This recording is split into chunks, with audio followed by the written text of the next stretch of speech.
آج ہم سندھ کی تاریخ کے ایک بہت ہی اہم اور کسی حد تک متنازع باب پر بات کر رہے ہیں، راجہ داہر۔ جی سندھ کے آخری ہندو حکمران، جی جن کے دور میں اربوں کی آمد ہوئی۔ جی بالکل 7ویں صدی عیسوی کا زمانہ تھا۔ راجہ داہر اس وقت وہاں حکمران تھے اور ان کے دور کو اور اس وقت کے حالات کو سمجھنا میرے خیال میں نہ صرف سندھ بلکہ پورے بر صغیر کی تاریخ کو سمجھنے کے لیے بہت ضروری ہے۔ تو آئیے اس پر ذرا تفصیل سے بات کرتے ہیں۔ کون تھے یہ راجہ داہر؟ ان کا پس منظر کیا تھا؟ جی راجہ داہر کا تعلق تو ایک براہمن خاندان سے تھا۔ ان کے والد راجہ چچ، انہوں نے سندھ میں ایک نئی سلطنت کی بنیاد ڈالی تھی، بلکہ کچھ ذرائع تو یہ بھی کہتے ہیں کہ چچ کا اقتدار میں آنا بھی وہ کوئی پرامن منتقلی نہیں تھی، شاید ایک طرح کی بغاوت تھی۔ اچھا، جی تو داہر نے آپ سمجھیں تقریباً 695 عیسوی کے آس پاس حکومت سنبھالی۔ الور ان کا دارالحکومت تھا۔ یعنی حکومت کی بنیاد میں ہی کچھ آپ کہہ رہی ہیں پیچیدگیاں تھیں؟ اور اس وقت کا سندھی معاشرہ کیسا تھا؟ کیا سب ٹھیک تھا؟ دیکھیں، ٹھیک تو شاید نہیں کہہ سکتے۔ جو براہمن غلبہ چچ کے دور میں قائم ہوا وہ داہر کے وقت میں بھی تھا۔ سندھ میں ہندو تو تھے ہی، لیکن بدھ مت کے ماننے والے بھی وہ کافی بڑی تعداد میں تھے، اور یہ جو براہمن اشرافیہ کی فوقیت تھی یہ شاید کچھ بدھ آبادیوں یا نچلے طبقے میں بے چینی کا باعث بھی رہی ہو۔ یہ ایک اہم نکتہ ہے۔ جی، اسے اکثر نظر انداز کر دیا جاتا ہے۔ اور سندھ خود ایک علاقے کے طور پر کیسا تھا اس زمانے میں؟ سندھ صرف ایک ریاست نہیں تھا، بلکہ آپ کہیں کہ تہذیب و ثقافت، تجارت، ان سب کا ایک بڑا مرکز تھا۔ دیبل، اللور، پھر وہ نیرون کوٹ، سیوستان، ملتان، یہ شہر بہت اہم تھے۔ دیبل کا نام خاص طور پر آتا ہے۔ جی، دیبل تو ایک بین الاقوامی بندرگاہ تھی، بہت مشہور۔ مشرق اور مغرب کے بیچ تجارت وہیں سے ہوتی تھی، اور اس کی قلعہ بندی بھی کافی مضبوط تھی۔ تو یہ دولت، یہ اہمیت، یہی وجہ بنی کہ باہر کی طاقتوں کی نظریں اس پر تھیں؟ یقیناً، ایک تو یہ اسٹریٹجک پوزیشن، پھر یہ معاشی خوشحالی، یہ بہت بڑے عوامل تھے۔ عربوں نے پہلے بھی کوششیں کی تھی سندھ پر حملے کی، مطلب حضرت عمر اور حضرت عثمان کے ادوار میں بھی۔ اچھا، پہلے بھی؟ جی ہاں، مگر وہ کامیاب نہیں ہو سکے۔ لیکن اموی خلیفہ ولید بن عبد الملک کے دور تک عربوں کی فوجی طاقت کافی بڑھ چکی تھی۔ وہ دمشق سے ایک بہت بڑی سلطنت چلا رہے تھے۔ تو حالات میں تناؤ تو تھا، لیکن پھر وہ ایک خاص واقعہ ہوا جس نے آپ کہہ لیں آگ پر تیل کا کام کیا، وہ بحری جہاز والا معاملہ۔ جی ہاں، وہی مشہور واقعہ۔ سری لنکا سے کچھ مسلمان تاجروں یا خاندانوں کا ایک جہاز آ رہا تھا، تحائف وغیرہ تھے، کچھ خواتین بھی تھیں، اور اسے دیبل کے قریب بحری قزاقوں نے لوٹ لیا۔ بس یہ واقعہ ایک چنگاری ثابت ہوا۔ اور اس کا الزام آیا سیدھا راجہ داہر پر۔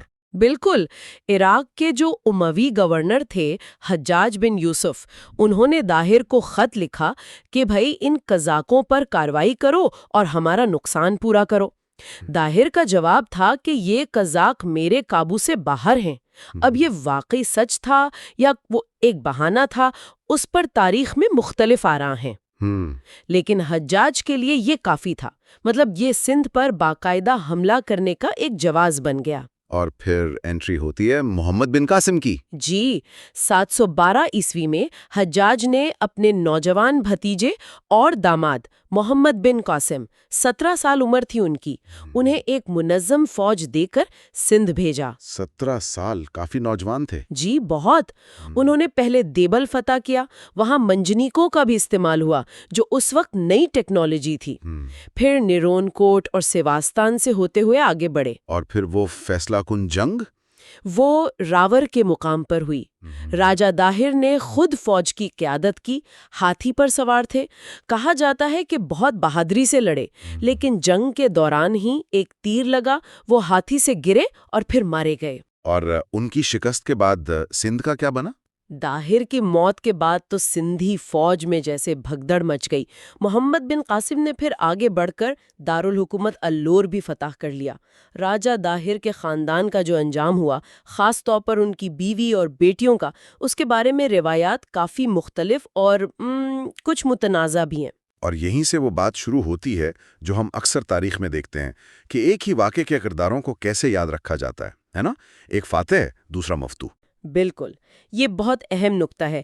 جو اسلامی تاریخی ذرائع ہیں جیسے چچنامہ، جو خود بھی اصل میں عربی سے فارسی ترجمہ ہے، ان میں محمد بن قاسم کو ایک ہیرو، اسلام کا علم بردار، ایک کامیاب فاتح کے طور پر پیش کیا جاتا ہے، اور ان ذرائع میں داہر کو عموماً ایک غیر مسلم، ایک مخالف اور بعض اوقات ایک ظالم حکمران کے طور پر دکھایا جاتا ہے جس کی شکست گویا ضروری تھی۔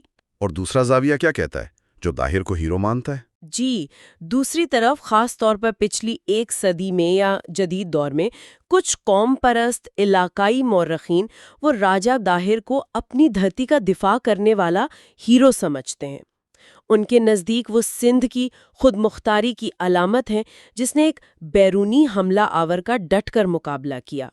یہ نظریہ اکثر آپ دیکھیں نو آبادیاتی دور کے بعد جو قومی شناخت کی تشکیل ہوئی اس دوران زیادہ مقبول ہوا۔ تو مطلب ایک ہی شخصیت، ایک ہی واقعہ، لیکن وقت گزرنے کے ساتھ اور نظریہ بدلنے سے اس کی تشریح بالکل مختلف ہو جاتی ہے۔ بالکل، یہی تو تاریخ کی خوبصورتی اور پیچیدگی ہے۔ یہ واقعہ صرف سندھ کی سیاسی تاریخ کا اہم موڑ نہیں تھا، بلکہ یہاں کے سماجی، مذہبی تانے بانے میں بھی ایک بڑی تبدیلی کا آغاز تھا۔ اس نے بر صغیر میں اسلام کی آمد اور پھر اس کے پھیلاؤ کی بنیاد رکھی، لیکن اس سے بھی اہم بات یہ ہے کہ یہ ہمیں سکھاتا ہے کہ تاریخ کو ہمیشہ مختلف زاویوں سے دیکھنا، پرکھنا چاہیے۔ کوئی ایک بیانیہ حتمی نہیں ہوتا۔ تو حاصل بحث یہ نکلا کہ راجہ داہر کی کہانی صرف ہار جیت کی کہانی نہیں ہے، یہ اقتدار، ثقافت، مذہب اور ایک بدلتی ہوئی دنیا میں اپنی بقا کی جدوجہد کی عکاسی کرتی ہے، جسے مختلف لوگ مختلف عینکوں سے دیکھتے آ رہے ہیں۔ بالکل درست کہا آپ نے۔ یہ واقعات آج بھی ہمارے لیے سوچنے کے کئی پہلو رکھتے ہیں۔ اور آج کے لیے ایک آخری سوال، ایک سوچ اپنے سامعین کے لیے چھوڑ جاتے ہیں۔ تاریخ میں کسی کو ہیرو یا ولن قرار دینے کے پیمانے آخر ہوتے کیا ہیں؟